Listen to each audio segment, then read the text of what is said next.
Sefer Chofetz Chaim. Today's topic is big topic is the same, to as for the subject's benefit. Big topic, and today's topic Lashon Hara and non-observant.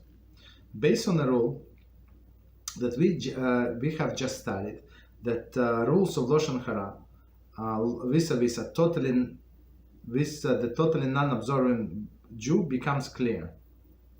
The rules Lashon Hara vis-a-vis the totally non-observant Jew becomes clear. Okay, so let's see, what is the rules?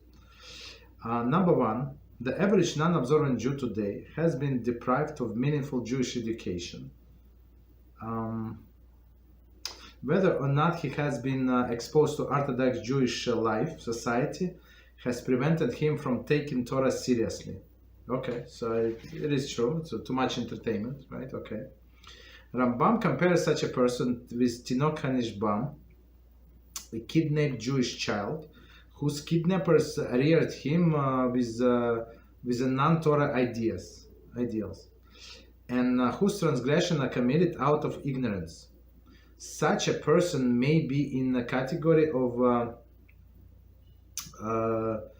Amecha, your people, and Amesoy, your fellow.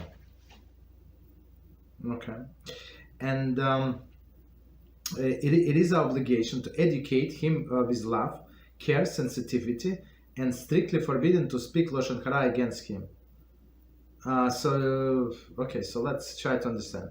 So we're talking about somebody who is not observant. Like if somebody not observant, he knows what, like he was observant, then stop being observant, stuff like that. So of course that's we can talk about Lashon Hara about him if needed.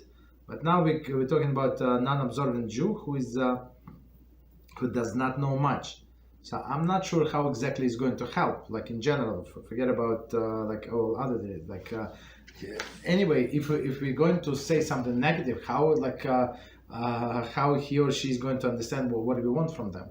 You understand? So we have to educate them. Is he Tinok Hanishba? I mean, maybe if he lives, Rabbi Reuven said, the North Pole somewhere. But even in North Pole, there are internet. So to say that somebody never heard of the Judaism and never heard that he's a Jew, is it possible? I don't know. Maybe, unless it was like a very strong propaganda in their house, like I don't know, maybe then. But okay. So anyway, what I'm trying to say, there is no point to speak bad about it. Try to help them. Okay. So many times as they just go and guess Torah because of the ignorance, not because they want to anger God. In order to anger God, you have to believe in God. You have to start from the beginning, right? So number two, non-observant Jew who did receive a meaningful Jewish education has been taught Torah values and known that he is doing wrong, but claims that observance is too difficult, is rebel due to the temptation. He is considered part of Amecha, your people, which means the Lashon Hara may be speaking of him if it is for constructive purpose. So just 1 second. So let's read one more time and to try to understand what he's saying. If non-observant Jew who did receive the meaningful Jewish education has been taught Torah values and knows that what he is doing is wrong, but claims that observance is too difficult, is rebel due to the temptation. So there are two separate things, two separate categories, I would say. Rebel again because of temptation, meaning that he has this non-Jewish girlfriend, right? So that's temptation. It's one thing. Or another thing is because he wants to anger God. So that's as we understand much more severe category. So if he goes against Hashem clearly because he said I don't believe in him, this and that. So that's a very serious issue. So we can talk about him. We can talk about all three categories. But my always question is, what is the point? So the point is we're trying to help person. or we're trying to warn other people. So if I trying to warn other persons, so if you're going to go to this yeshiva, there is some yeshivas, they have a mixed yeshiva, boys and girls together, very modern, more modern.